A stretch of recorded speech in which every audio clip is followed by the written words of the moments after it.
देखिए प्रश्नावली 6C का क्वेश्चन 9वां है। ये रेखा और कोण से संबंधित है।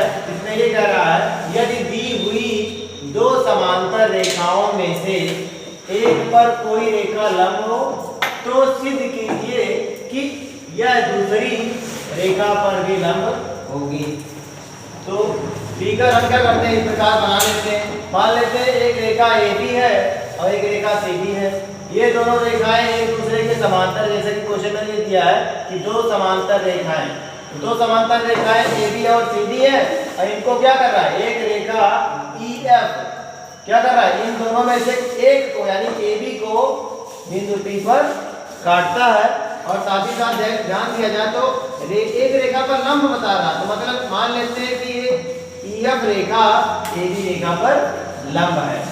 तो हमें सिद्ध करना है कि जो EF रेखा है वो CD पर भी लंब होगा। तो जैसा कि क्वेश्चन में दिया गया है कि अगर दो समांतर रेखाओं में से एक रेखा कोई एक रेखा पर कोई एक रेखा लंब है ना। तो यहाँ पर रेखा AB और CD आपस में क्या है, समांतर, यानी कि रेखा AB CD के समांतर है, अर्थात AB समांतर CD है। और क्या कर रहा है कि EF जो है वो AB पर लंब है, यानी कि अब कोई रेखा है जो इन दोनों समांतर रेखाओं में से एक रेखा पर लंब है। कितनी चीजें दी गई हैं और हमें सिद्ध क्या करना है कि जो EF रेखा है CD पर भी लंब होगा। यहाँ इस प्रकार से हमें सिद्ध करना है। तो उसके लिए हम एक रचना कर देते हैं कि जो EF रेखा है उस EF रेखा को हम क्या कर देंगे कि G तक बढ़ाते हैं, मतलब G तक आगे बढ़ाएंगे तो ये EF रेखा क्या करेगा, CD रेखा को बिंदु के ऊपर काटता है। तो जब CD रेखा को बिंदु के ऊपर काटता है तो ऐसी स्थिति में यहाँ पर एक कोण तो बन ही रहा था पहले, यहाँ भी एक कोण बन गया।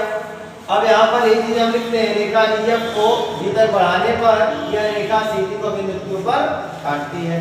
अब उत्पत्ति हम लिखेंगे यानी प्रूफ करना स्टार्ट करते हैं। तो सबसे पहली बात जो दिया उसको नोट कर लेंगे। क्या दिया है, AB समांतर है CD के और EF क्या कर रहा है, EF है AB को काटता है, AB को काटता है या AB पर प्रक्षेप करता है। तो प्रक्षेप करता है तो 90 डिग्री से प्रक्षेप करता है। इसलिए हम यहाँ लिख सकते हैं जब EF जो है AB और CD दोनों समांतर है, जब उनको काटता है तो ऐसी स्थिति में यहाँ पर देखा जाए तो ये दोनों संगत कोण हो जाएंगे, एक कोण EPB और एक कोण PQD।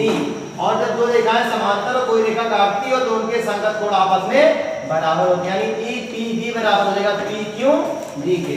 यहाँ पर हम इनको बराबर लिख देंगे, ठीक है, चूंकि AB समांतर CD के है और EF इनको काटती है इसलिए संगत कोण हो गए, संगत कोण आपस में बराबर होंगे क्योंकि ये आपस में समांतर है। यानी EPB बराबर PQD के, ये संगत कोण अग्रहीत से। अब इसी प्रकार से हम जानते हैं कि दिया है EF लंब है AB पर, तो चूंकि EF लंब है AB पर तो EF जब AB पर लंब है अर्थात EF जो है AB से 90 डिग्री कोण बना रहा है।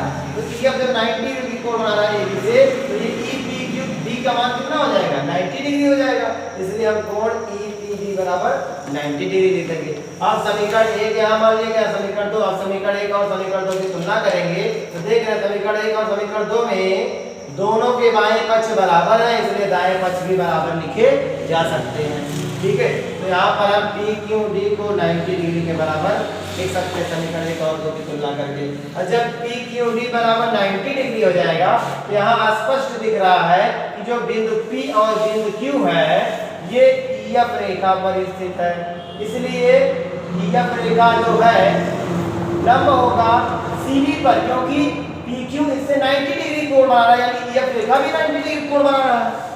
जब PQ EF CD से 90 डिग्री बना रहा है तो PQ इस पर लंब है, जब PQ लंब है तो EF भी लंब होगी, PQ EF पर स्थित है।